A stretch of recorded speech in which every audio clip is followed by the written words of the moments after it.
Algas e fungos são seres vivos e não se locomovem. Talvez, por isso, a gente tende a imaginar que todos pertencem ao mesmo grupo. Mas não é bem assim.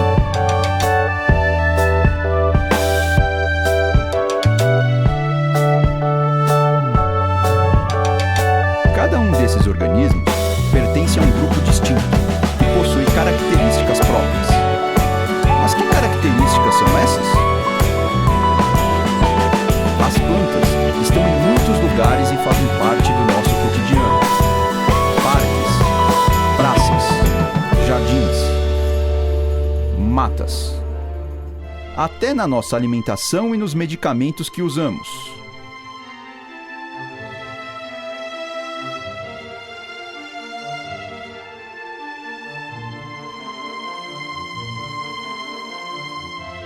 Além de estarem na base da cadeia alimentar, também são responsáveis pela produção de parte do oxigênio que respiramos.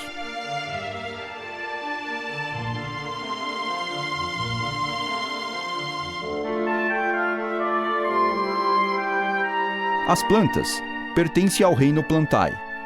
Elas são organismos eucariontes pluricelulares autótrofos fotossintetizantes. Organismos eucariontes são aqueles que possuem núcleo organizado, ou seja, envolto por uma membrana.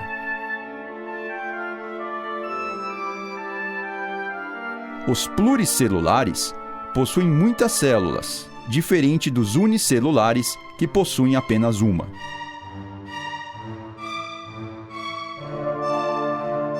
Os seres autótrofos são capazes de sintetizar a matéria orgânica que precisam para sobreviver, seu alimento. E os seres fotossintetizantes fazem isso utilizando a energia luminosa. As plantas são capazes de fazer fotossíntese, porque algumas de suas células possuem clorofila, que é a substância responsável pela cor verde das plantas.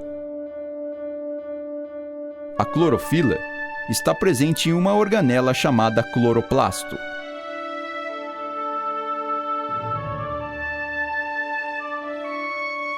Outras características distinguem as células vegetais, como a presença de celulose na constituição de sua parede celular e o amido como substância de reserva. A celulose é o que confere proteção e sustentação a uma célula vegetal. É ela também que torna um vegetal tão resistente à digestão dos animais que dele se alimentam. Apenas alguns micro-organismos, como os que estão presentes no sistema digestivo dos animais ruminantes, conseguem digerir a celulose. O corpo de uma planta é formado por raiz, caule e folhas. No caso das briófitas, grupo de plantas que está na base da história evolutiva do reino vegetal, fala-se em rizoide, cauloide e filoide. As briófitas são plantas muito pequenas, pois não possuem vasos condutores para o transporte rápido e de longas distâncias de água e de nutrientes, como possuem os demais grupos de plantas como as pteridófitas, gimnospermas e angiospermas. Quando ouvimos a palavra alga, vem logo em nossa mente: ah, aquelas plantinhas! Talvez isto aconteça porque as algas mais conhecidas por nós sejam aquelas que se assemelham morfologicamente às plantas. As algas pertencem ao reino protista, mas isso não significa que elas possuam uma característica única. Elas habitam tanto ambientes terrestres úmidos quanto meios aquáticos, de água doce ou salgada. Possuem representantes tipicamente autótrofos fotossintetizantes e podem ser tanto unicelulares ou multicelulares. O corpo de uma alga multicelular é chamado de talo. Este tipo de alga são as mais conhecidas por nós, pois algumas delas fazem parte da culinária de muitos países, no Oriente principalmente. Entre as mais consumidas estão as algas pardas, que são usadas em molhos, sopas e carnes. Esse tipo de alga também é usada na indústria farmacêutica e cosmética, na fabricação de gelatinas e na produção de meio de cultura para células. As algas verdes também possuem grande importância econômica. Este grupo de algas, especificamente, tem características comuns às plantas. A presença de clorofila A e B como pigmentos fotossintetizantes e o amido como substância de reserva. Isto levou alguns cientistas a acreditar que sejam essas algas os ancestrais das plantas. Mas não podemos nos esquecer das minúsculas algas unicelulares. Apesar de serem microscópicas, elas são de grande importância em nossas vidas.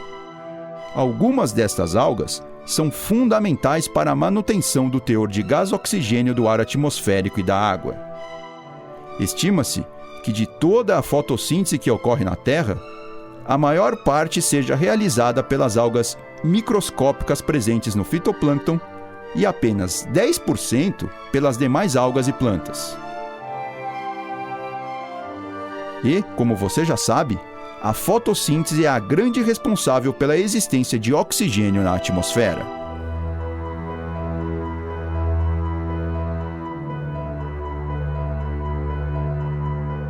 Mas e os fungos? Os fungos também fazem parte do nosso cotidiano. Naquele pão que esquecemos por alguns dias no armário, nas frutas deixadas na fruteira, nos alimentos esquecidos na geladeira ou até mesmo nas paredes e objetos úmidos. Na natureza, encontramos fungos nas árvores ou na grama, como os cogumelos.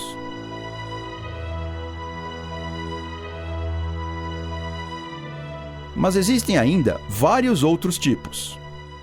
Aqueles que se juntam a algas, formando os líquens, os que se associam a raízes de plantas, originando as micorrizas. E também aqueles que são causadores de doenças em plantas, animais e inclusive nos seres humanos. Os fungos podem também ajudar na cura das doenças. Alguns desempenham um papel importantíssimo para a economia e para a medicina, como aqueles utilizados na produção de alimentos, bebidas e fármacos. Afinal de contas, quais características distinguem um fungo? Os fungos pertencem ao reino Fungi. Eles são seres vivos eucarióticos e podem ser tanto unicelulares, como as leveduras, quanto multicelulares, como os fungos filamentosos. Todos os fungos são heterótrofos, e a maior parte das espécies apresenta duas características comuns aos animais. A primeira é a presença de um polissacarídeo que também compõe o exoesqueleto dos artrópodes, chamado quitina, na sua parede celular. A outra característica é a capacidade desses organismos de armazenar glicogênio como substância de reserva. Os fungos filamentosos são constituídos de hifas, filamentos delgados que em conjunto formam um micélio. São exemplos de fungos filamentosos os cogumelos, as orelhas de pau, os bolores dos alimentos e dos objetos.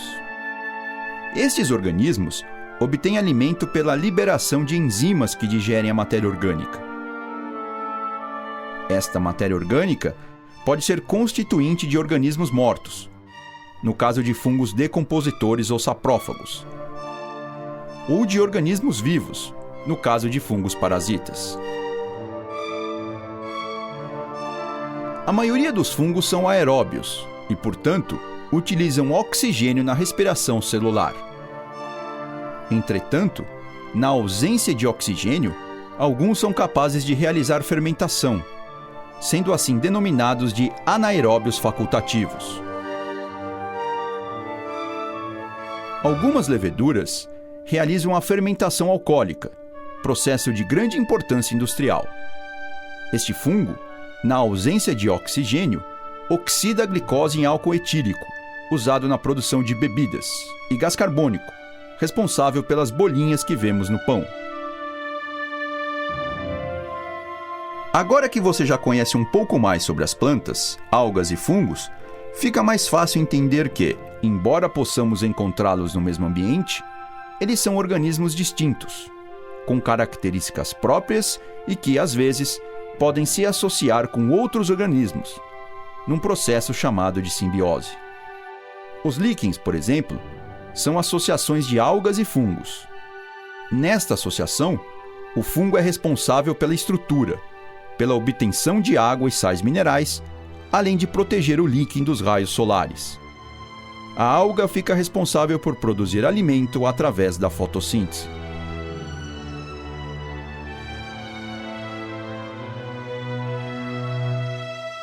Existem também as micorrizas, que são associações de fungos com raízes de plantas.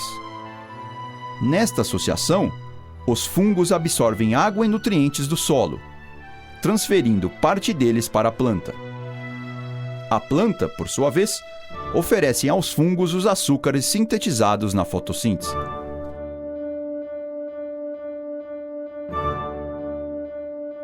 Com todas essas informações, dá para perceber que são as características próprias de cada um que tornam as plantas, as algas e os fungos organismos tão importantes na natureza.